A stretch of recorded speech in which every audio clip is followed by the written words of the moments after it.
కలుగునుగాక.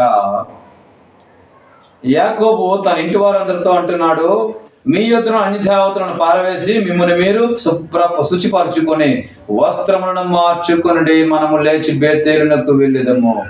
వస్త్రాలను మార్చుకోండి, మీ వస్త్రాలను మార్చుకోండి అంటున్నాడు దేవుడు. అన్ని దేవతలను పారవేసి వేయండి. ఇదిగో, ఎందుకంటే మనం బేతేలుకి వెళ్ళిపోతున్నాము. అక్కడ దేవుడు మనతో మాట్లాడే స్థలమునకు వెళ్ళబోతూ ఉన్నాం. దేవుడు నాతో అదే స్థలంలో మాట్లాడాడు, రిటర్న్లో వచ్చినప్పుడు మాట్లాడాడు, ఇటు నుంచి మా తొలి ప్రయాణంలో మాట్లాడాడు, మారు ప్రయాణంలో కూడా ఆయన తిరుగు ప్రయాణంలో కూడా ఆయన మనతో మాట్లాడాడు. అక్కడికి వెళ్దామని యాకోబు తన బిడ్డలందరితో, సైన్యంతో, తన బిడ్డలతో, తన భార్య అందరితో కలిపి చెప్తూ బయలుదేరుతూ వస్త్రాలను మార్చుకోమంటున్నాడు.